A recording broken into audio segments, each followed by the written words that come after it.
1, 2, 3, 4, 5, 6, 7, 8, 9, 10, 11, 12 creatures coming your way. Let's see if they can block well enough to prevent all the damage. You know what they say, math is for blockers. They're using their timeouts to figure out the math. Good boy.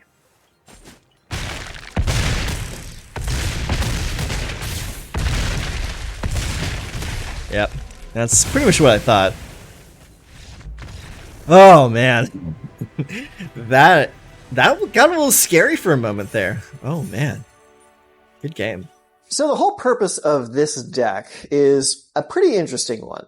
So the whole purpose here is to mill your own library into your graveyard in order to fill your graveyard with a whole bunch of creatures that you're then going to want to remove from your own graveyard in order to generate plant tokens through Insidious Roots.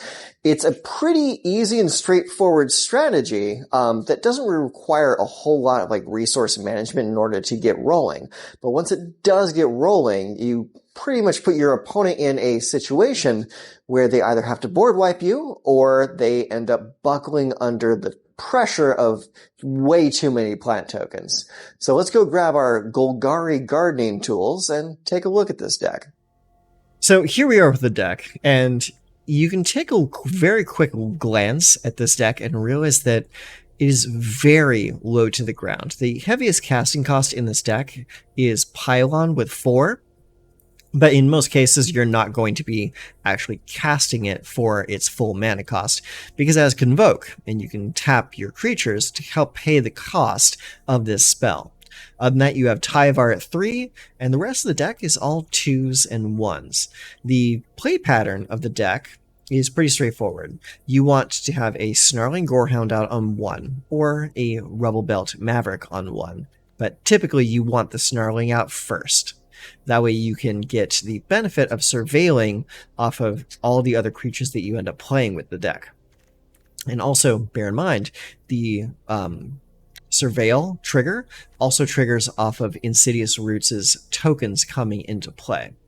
Aside from that, you have Undead Butler, which is a great card that pulls double duty in a deck like this, because it helps you mill your library, as well as getting a card back from your graveyard when it dies. Armored Scrapgorger helps you pay mana costs, and as well as removing cards from graveyards. And you have Teachings of the Kirin, it helps you mill. The backside, called Kirin Touched Orochi, also removes cards from graveyards. So the deck all the way through is either adding cards to your graveyard or removing cards from your graveyard. And that little strategy right there is what Insidious Roots is built around. 1 black mana, 1 green mana, enchantment. Creature tokens you control have tap, add 1 mana of any color. Whenever 1 or more creature cards leave your graveyard, create a 0/1 green plant creature token. Then put a +1/+1 counter on each plant you control. This card, in a deck like this, gets absolutely out of control if left unchecked. I've made the mistake many times when playing against a deck like this of not respecting Insidious Roots. If your opponent builds correctly and they start going off with this, there's no way to stop them unless you have a board wipe or something similar, because this card gets out of control really fast. So, yeah, there you go. That's the deck. Mana base is some swamps, a Takenuma, Boseiju, some forests, a couple dual lands, pain lands, and Restless Cottage. Also, bear in mind, Restless Cottage, when it attacks, it removes a card from a graveyard, so you can use that to your advantage as well. So, there it is. That's the deck. Let's take it out there and play some games. Okay, so we're looking at a Deathcap Glade and a Swamp, 2 Tyvars, a Pile-On, Rubble Belt, and a Teachings. Let's see if it can get us there.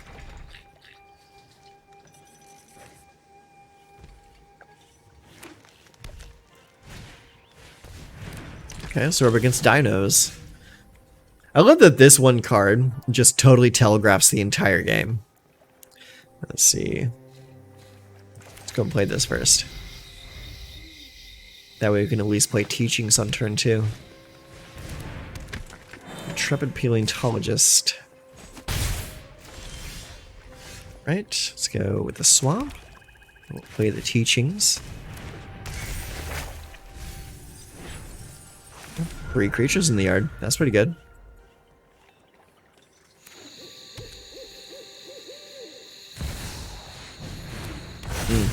It's not good. Let's go and play that. And play this. Should be able to keep the pylon there. Send that to the yard. Cast pylon. Target that. Autopay. Yeah, we'll keep it like that. 3 Tyvars in hand. Just ridiculous.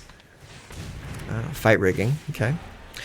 Definitely explains the Boneheart Dracosaur, because that's a great target for fight rigging.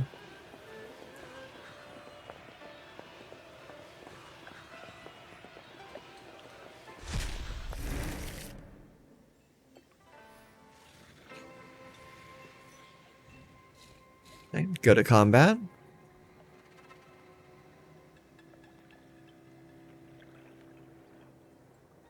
Don't know what you're waiting on. Yep, coming for 4.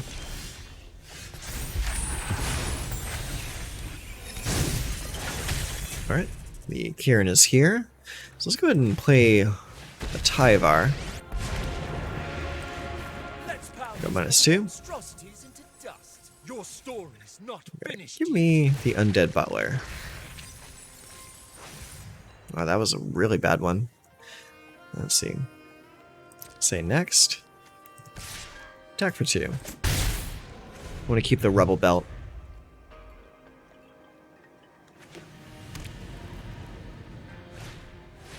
Another fight rigging. How do you like that? Nice, bud. That's my boy. Just gonna get that paleontologist piled up real fast.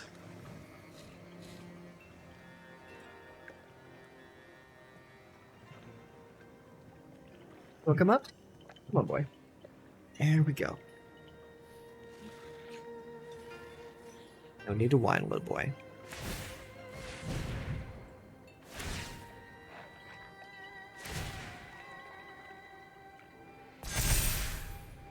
Let's read this. Exile a card from a graveyard. You may cast spells from among your you own. You may cast dinosaur creature spells from among cards you own, exiled with Intrepid Paleontologist. If you cast a spell this way, that creature enters the battlefield with a finality counter on it. Okay, so we just have to remove it again. Alright. So that just allows us to untap a creature. Let's go ahead. That doesn't have read ahead on it. So let's go and play the Insidious Roots.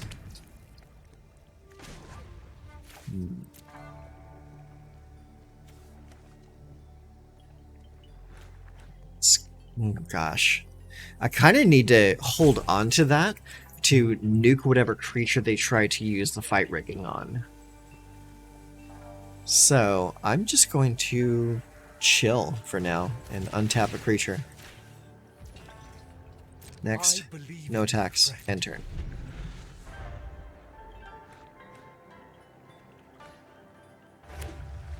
Alright, for dinosaurs, as you do. Oh, Gishatha. Okay.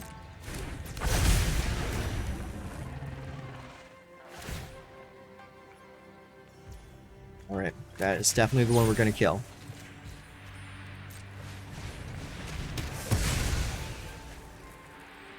Right, let's put that in the graveyard, and that can stay on top. Alright, our turn.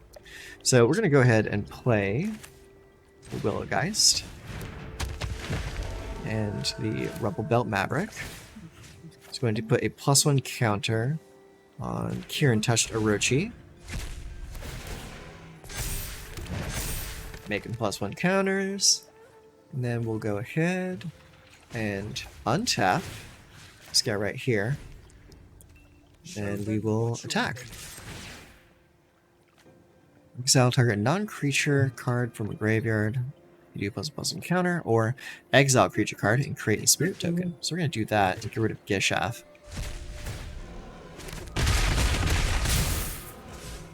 And then play another Teachings.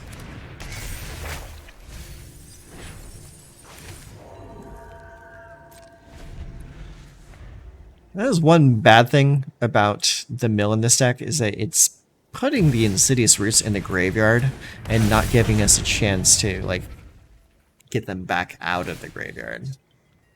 Might be something to think about in the future.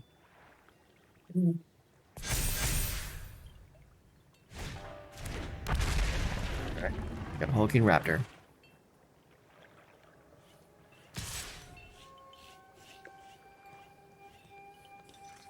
Alright, you want to come at that? I don't think so. Alright, +1 counter on a creature. Let's put it on the Willowgeist. That sounds like a good idea to me. Let's go play another Willowgeist. And we'll give -2 here. I won't let you fall. Okay. Let's bring the Undead Butler back. Do a whole bunch of stuff here.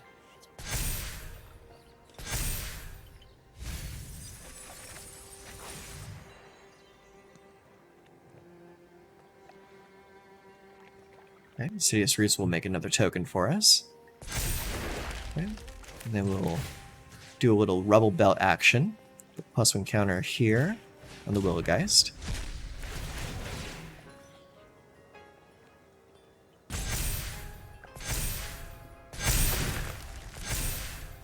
And then we'll do the Fairy Dream Thief. Draw a card. Make a whole bunch more dudes. Hey, a land! What do you like about that? How do you like that? Okay, let's see here. Let's go ahead and play another Tyvar.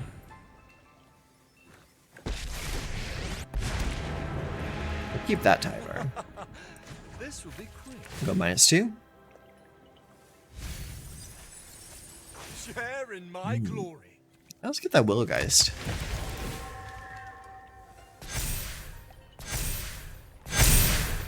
Okay. And let's see. Now that our Geist is really big, I think we might want to attack. Let's see. We can attack with the 5/6 and the 2/2 and the 8/8. I think we want to wait a turn. And we'll attack next turn.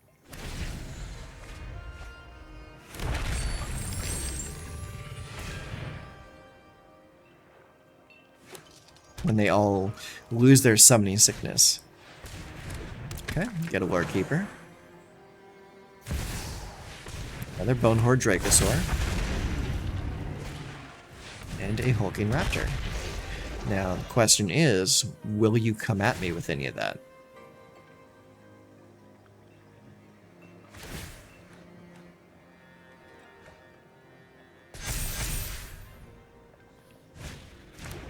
Ooh, Tali, huh? That's a really bad thing for you to have under there. Really bad. I think that even if I attack with everything next turn, I'll probably still lose.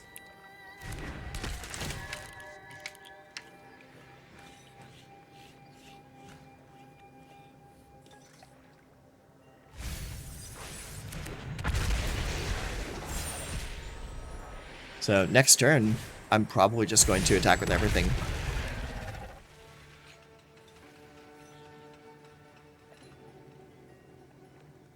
Depending on what they do this turn. Okay, they attack. I go to 7. Alright, my turn. Teachings of Huron comes back as a dude.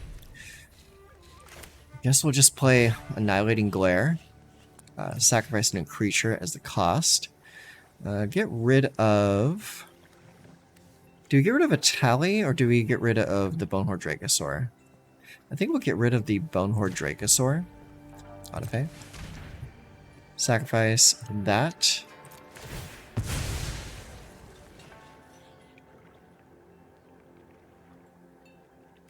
Take action. Get the Gorehound back.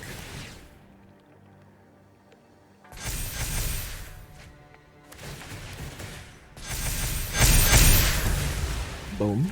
Knock that out. Alright, let's go ahead and play the Snarling Gorehound. And let's see here. We can tap these for mana, right? Let's see, yeah.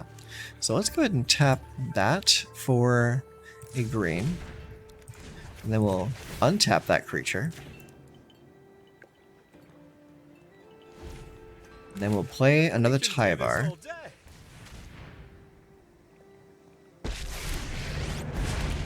We'll keep that Tyvar. And then we'll go -2.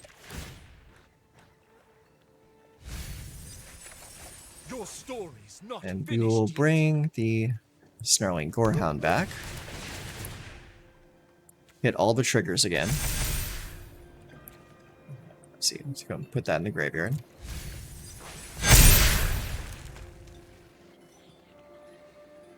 Put that in the graveyard. That can stay up top. Okay, and yeah, we'll cast it like that.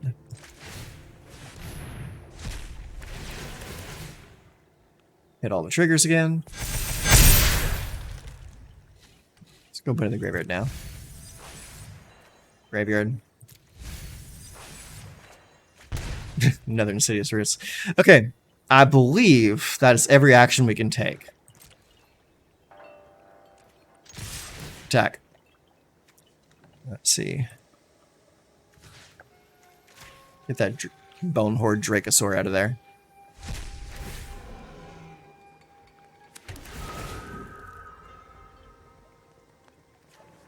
Pylon can stay.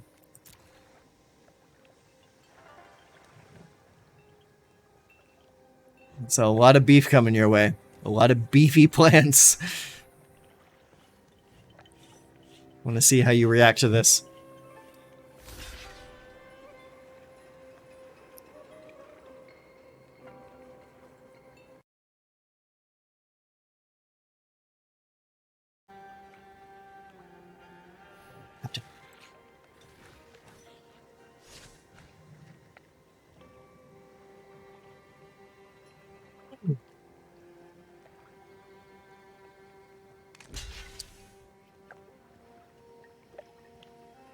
Don't have a whole lot in the way of trample, but you gotta put blockers in the way.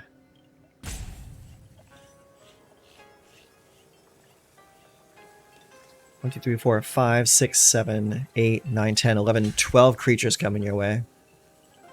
Let's see if they can block well enough to prevent all the damage.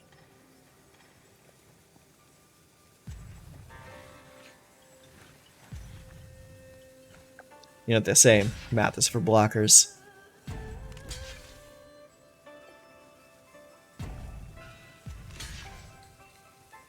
They're using their timeouts to figure out the math.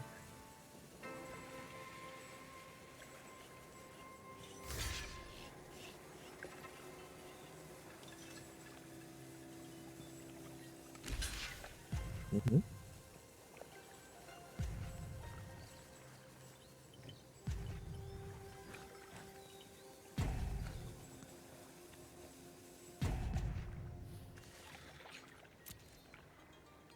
Good boy.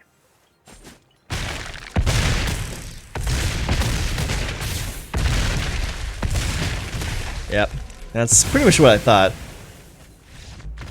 Oh man, that got a little scary for a moment there. Oh man, good game. I actually did have fun. I like that. Okay, so we're looking at 3 lands here: a swamp, a Boseiju, and a forest. Snarling Gorehound, Pile On, Rubble Belt Maverick, and Armored Scrap Gorger is our hand. So it's a decent open, so let's see if we can get there. Skrell, the Defector Might. Alright, we're gonna go swamp first into Snarling Gorehound.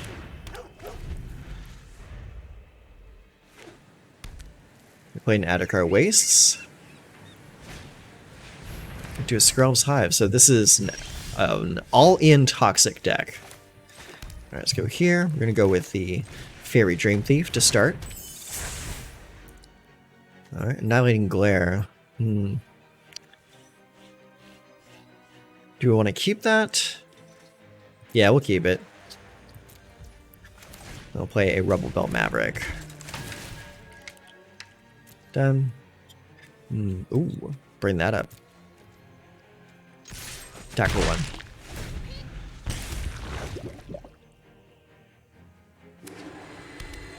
Ah, they played the Ganjo. They might have a second Ganjo in hand.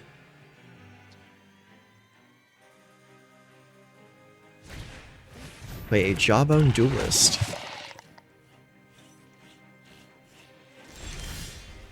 Alright, our turn. We go with the Boseiju. We just play it as a land. We're gonna go Insidious Roots.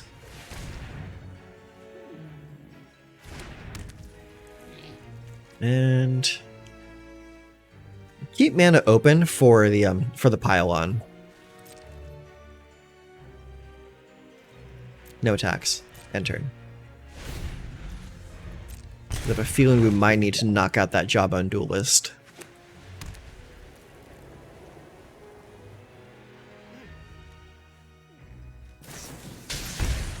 Prologue to Phyresis. Interesting choice. Typically a deck like this doesn't want to run something like that, because it takes up a spell slot for something better.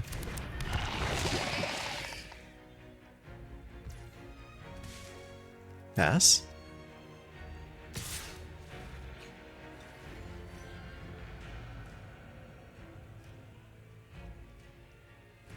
Choose your attack.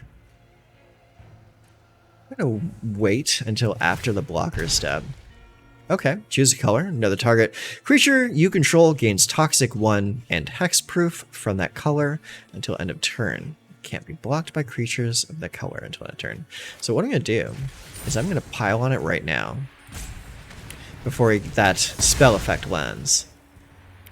Battling Glare, put the Teachings down. Alright, my turn. Let's see here. We're going to go with Teachings of the Kirin. Okay. Butler to the graveyard. Let's see. Now, what I think we should do is use Annihilating Glare. Choose an additional cost. We're going to choose Sacrifice a creature. Target the Skrelv. Throw that away. And we'll attack for 1 in the air.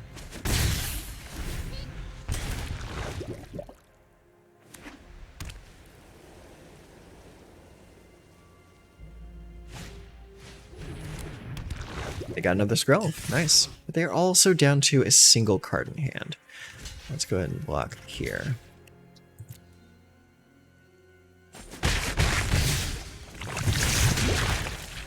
Alright, Skrelv's Hive is now active with life gain.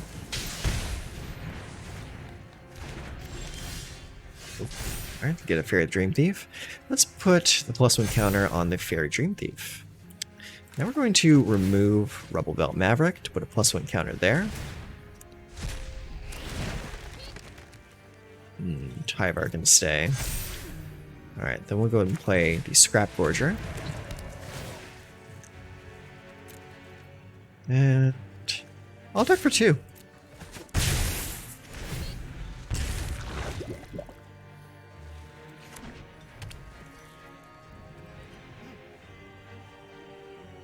So they got a Mirex. They can make additional Might tokens. They could also tap Skrelv to give the Crawling Chorus unblockable. Looks like they're not doing that. So we'll go ahead and block here, here, and here.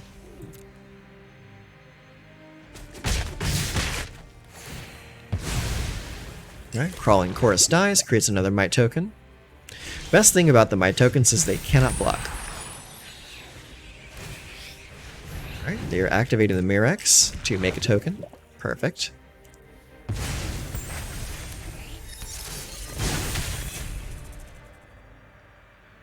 We'll keep that there. I like the Willowgeist.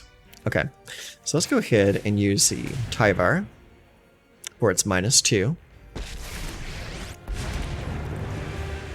Let's see what this hex gold can do. Never give up. And give me the Undead Butler.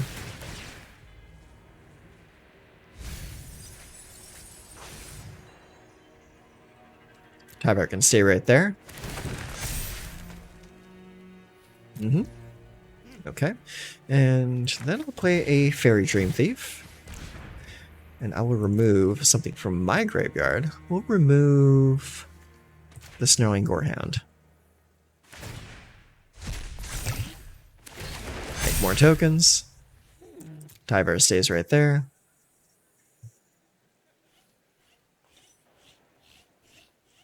The army is growing.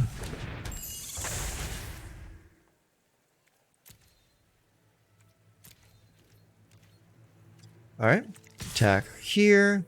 Honestly, we're gonna attack with all three, because you can't block. Alright, you go to 4. Then you go to 3.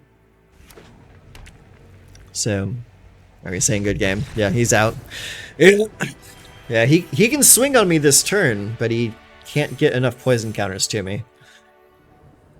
Okay, so this hand actually looks pretty good. It's 3 lands, a Roots, a Tyvar, a Rebel Belt, and an Armor Scrap Gorger. So we'll keep it. Do we get to go first? No. We play a Commercial District. Surveil 1. It was a forest. So let's go ahead and play the Wastes so we can get... Actually, you know what? Kind of wished I realized that I drew the Snarling Gorehound before playing that land. And I just took 1 damage for no reason.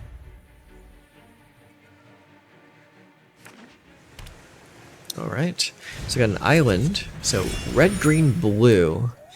So I'm thinking this might be that that World Soul Rage deck. It's a deck that ramps really hard and then blows you out with a gigantic World Soul Rage.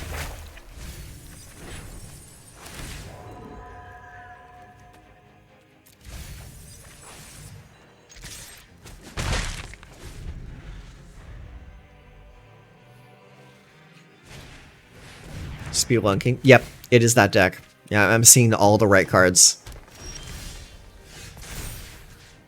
+1 counter there. Let's go. Let's play the Glade.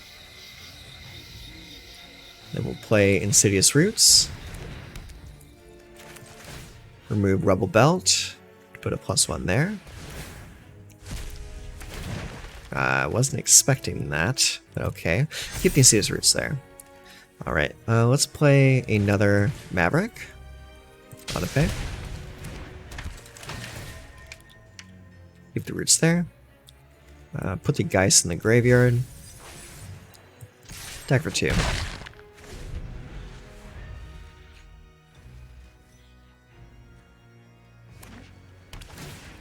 Next card I'm expecting to see come out is probably that blue-red Eel-Time Explosion. That's the one. Yep. Yeah, that's the card. Alright, all those are gone. Totally fine. Alright, let's go ahead and play the Gorehound. Play another Insidious Roots. Autopay. And next turn we'll be able to go off again. We're playing Thundering Falls. Looks like they're not surveilling anything away. Alright, my turn. We'll play a Takanuma. Play Rebel Belt. Targeting there. Make some babies. Yeah, I like that card.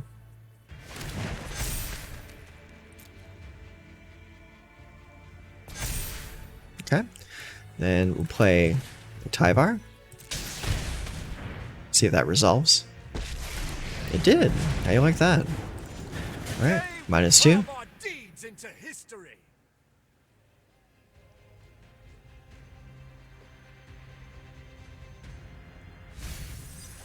One, two, three.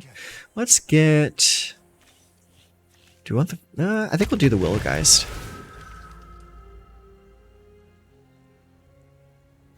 Put the Maverick in the graveyard. Put the Gorger in the graveyard.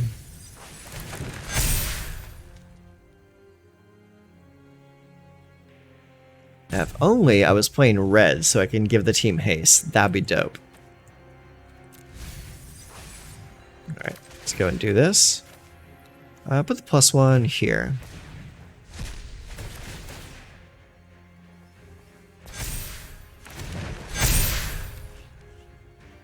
Graveyard.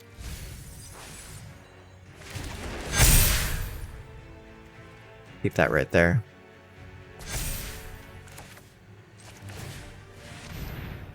Move that, draw a card. Doing so much with this turn, Jesus. Yeah, keep that there.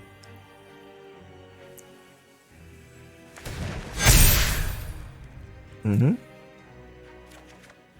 the card. Alright, cool. And God, I guess we just attack now. What, they're playing the Mind Splice? Okay. Okay. I know what deck this is. Yeah, they're playing the Covert Go Blue version. CGB put a deck out with specifically Mind Splice apparatus recently. Let's see, let's exile a creature card from my graveyard. Go to that Scrap Gorger.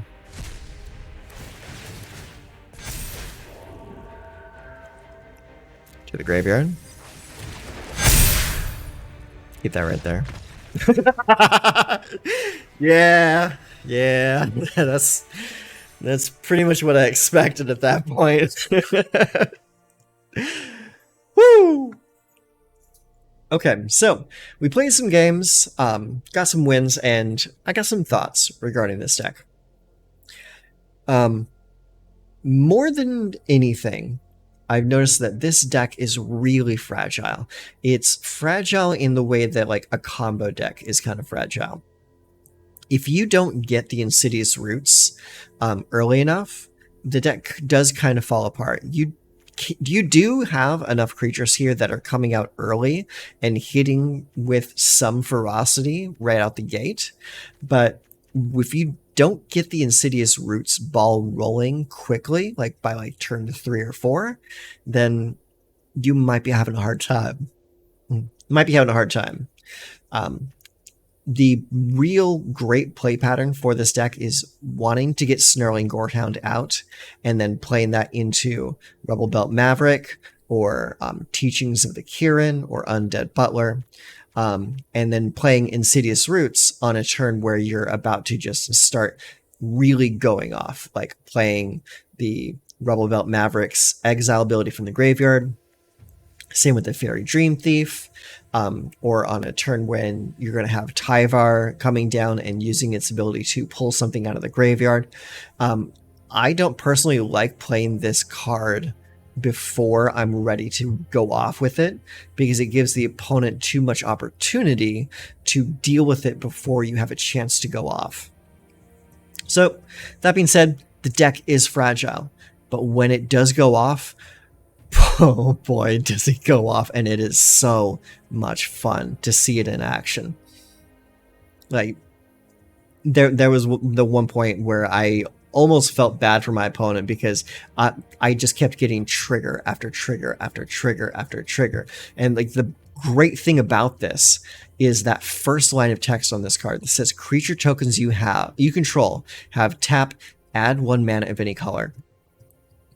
That ability right there just allows your tokens to start paying for themselves and paying for more triggers and getting more and more and more and more dudes out on the table. It gets ridiculous It's really fun. So, that being said, I will put a link to the deck list in the description box down below so you can have some fun with this deck as well. It is, like I said, it's a really fun deck when it goes off. So maybe you can have some fun with it. So until next time, you take care of yourselves.